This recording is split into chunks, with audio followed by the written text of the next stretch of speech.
بسم اللہ الرحمن الرحیم۔ مومنین کرام، علامہ حافظ تصدق حسین صاحب مجالس پڑھتے ہیں، لاہور میں رہتے ہیں۔ تو ان کے دو اشرے میرے سامنے چند سال پہلے آئے، میں نے ان کو پڑھا، بڑی تکلیف ہوئی کہ افسوس ہے ایک اپنے آپ کو علامہ کہلوانے والا اور لوگ اس کو بہت زیادہ علمی شخصیت کے طور پر جانتے ہیں کہ بہت بڑی علمی شخصیت ہے، لیکن اتنے قابل اعتراض جملے ان کے ان دو اشروں میں موجود کہ استغفر اللہ ربی و اتوب الیہ پڑھنے پر دل کرتا ہے۔ ایک اشرہ ان کا تھا اللہ کیا ہے اور 14 کیا ہیں، دوسرا اشرہ معرفت محمد و آل محمد علیہم السلام۔ تو میں نے اس وقت پھر مختصر سا اور جامع تبصرہ کیا تھا، اور یہ فوٹو کاپی سائز میں نے اس کو پھر کافی لوگوں تک پہنچایا تھا۔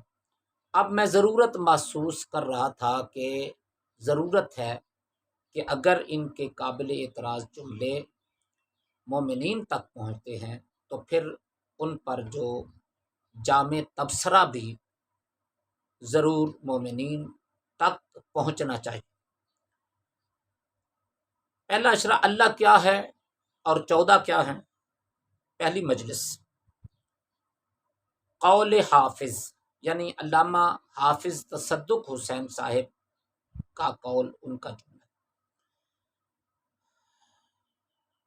اللہ نے خود اپنے آپ کو نہیں منوایا۔ اللہ میں شاید وہ یہ یہاں پہ کہنا چاہتے ہیں کہ اللہ نے اپنے آپ کو خود نہیں منوایا بلکہ 14 معصوم ہستیوں کے ذریعے سے منوایا، جس طرح ہے وہ کنت کنزا مخفیا فاحببت ان اعرف فخلقتک یا محمد، کہ میں چھپا ہوا خزانہ تھا، میں نے چاہا کہ میری پہچان ہو جائے، تو اے محمد میں نے تجھے خلق کیا تاکہ میری پہچان ہو جائے۔ اس حوالے سے شاید اس تناظر میں وہ بات کر رہے ہوں گے کہ اللہ نے خود اپنے آپ کو نہیں منوایا۔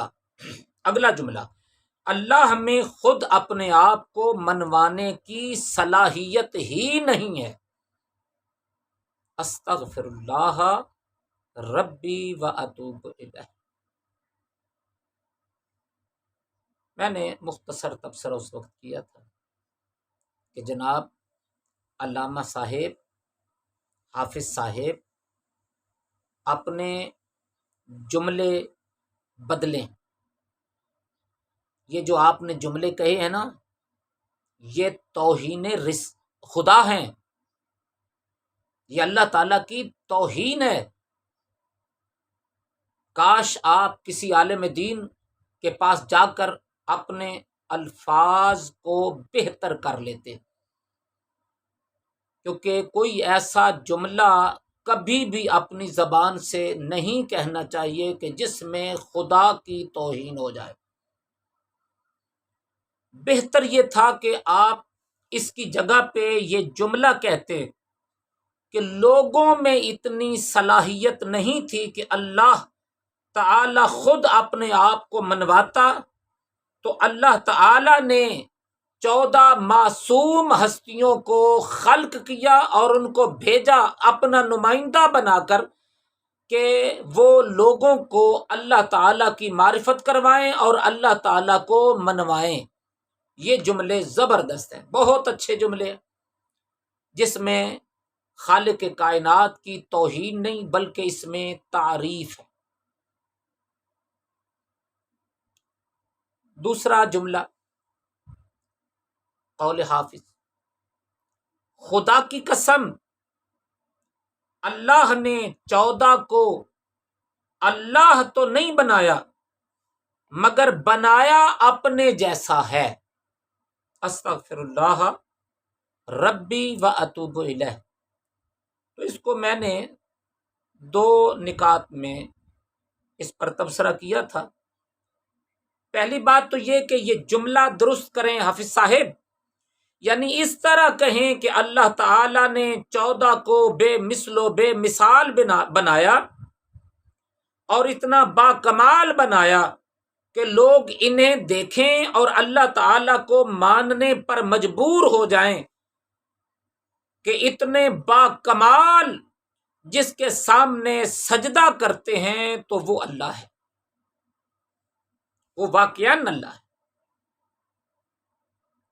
دوسری بات قرآن مجید میں ہے لیسا کمثلہ شیء، دوسری جگہ پہ فرمایا وَلَمْ يَكُنْ لَهُ كُفُوًا أَحَدٌ۔ تو جب قرآن مجید میں ہے کہ اللہ تعالی جیسا کوئی نہیں، تو قرآن مجید کے ہوتے ہوئے کسی کی بات کیسے مانے جو قرآن کے مقابلے میں ہو، چاہے وہ کسی حافظ کی ہو چاہے کسی قاری کی ہو، اس کی کوئی حیثیت نہیں ہے۔ تیسرا جملہ اس مجلس کا، اللہ کمال ہے، کمال ہو کے ذات ہے، وجود نہیں۔ دیکھیں وجود اور جسم میں فرق ہے۔ وجود کا معنی ہوتا ہے موجود ہونا، کہ اللہ موجود ہے، تو وہ تو ٹھیک ہے، الفاظ کو بدلنا چاہیے تھا حافظ صاحب، کہ اللہ کا جسم نہیں ہے، لیکن اللہ تعالی کا وجود ہے۔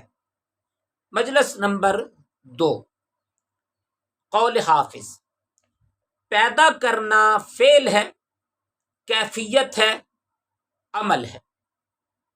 اگر اللہ خود آ کر پیدا کرتا ہے، جملہ پھر سنیے مومنین کرام، اگر اللہ خود آ کر پیدا کرتا ہے، پھر تو اللہ میں کیفیتیں آ گئی نا۔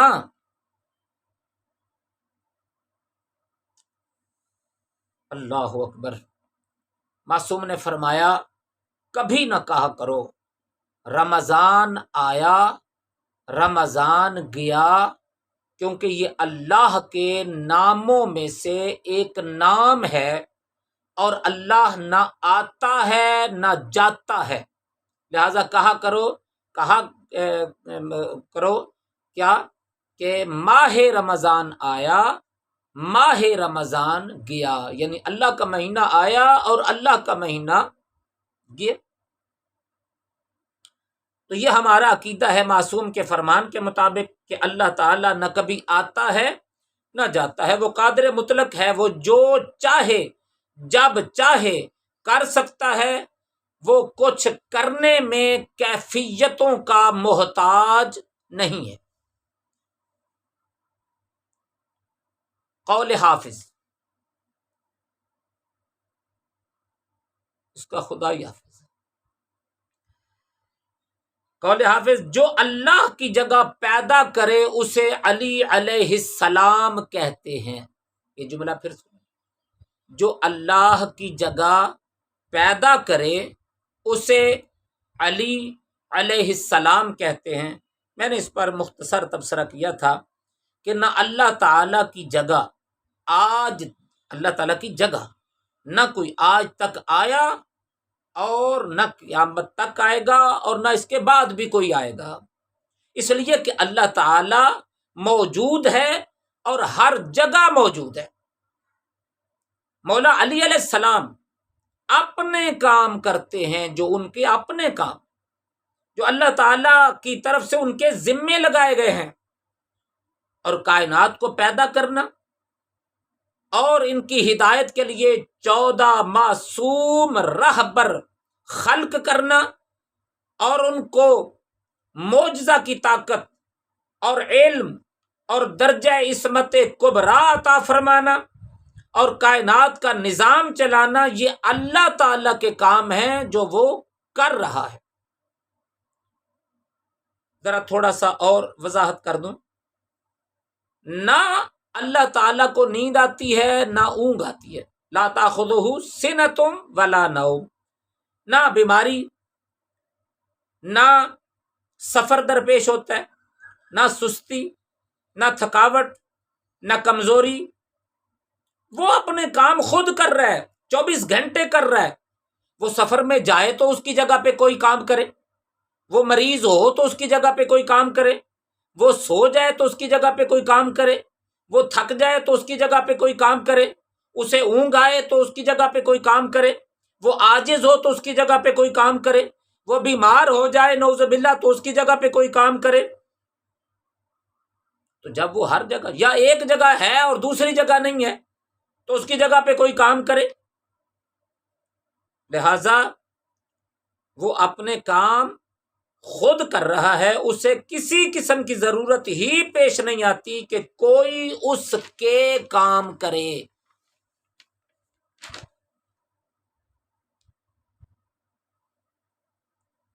قول حافظ، جب ہر شے امام مبین میں ہے. وہ قرآن مجید کی آیت ہے سورہ یاسین کی، وَكُلَّ شَيْءٍ أَحْصَيْنَاهُ فِي امام مبین، کہ ہر شے کا علم رکھ دیا امام مبین میں. جب ہر شے امام مبین میں ہے تو پھر امام شے کہاں؟ میں ابتدا میں ہی جملہ کہنا چاہتا ہوں، مومنین توجہ کریں. حضرت آدم علیہ السلام کیا ہیں؟ ابو البشر، بشر کے ابے. تو کیا خود بشر نہیں؟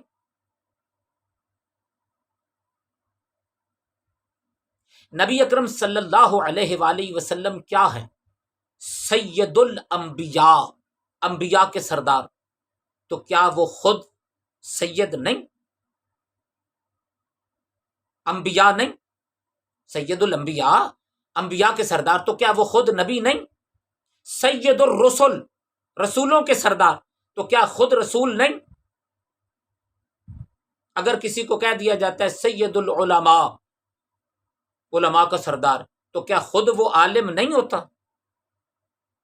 کیسی بات ہے؟ اس کا جملہ سنیے، جب ہر شے امام مبین میں ہے تو پھر امام شے کہاں ہے؟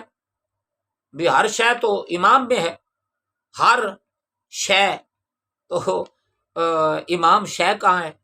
آگے کہتے ہیں جیسے اللہ شے نہیں ہے. پھر جملہ سنیں، جیسے اللہ شے نہیں ہے آل محمد بھی شے نہیں.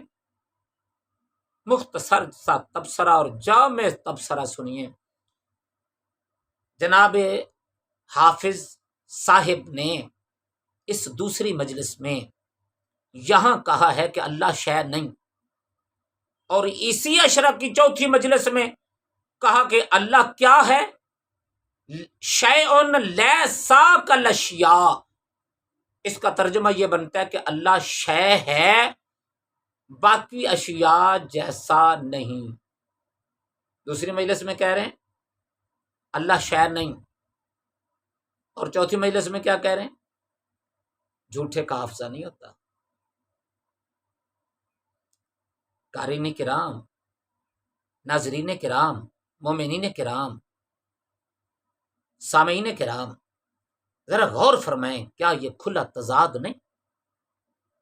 اور تضاد جھوٹ ہی تو ہوتا ہے، اور ہمیں تو حکم ہے ہو جاؤ سچوں کے ساتھ، کونوا مع الصادقین.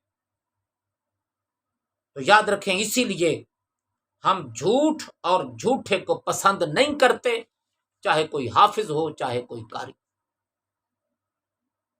میں نے یہ چند جملے آپ کے سامنے ابھی پیش کیے ہیں، چونکہ یہ ترتیب سے پیش کر رہا ہوں، درمیان سے پیش کرتا تو رونگٹے کھڑے ہو جاتے. ان میں بھی اگر بندہ توجہ کرے تو رونگٹے کھڑے ہو جاتے ہیں، اور ہر جملے پر استغفر اللہ کہنے کو دل کرتا ہے.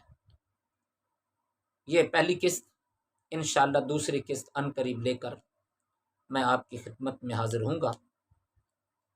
وما علینا الا البلاغ المبین.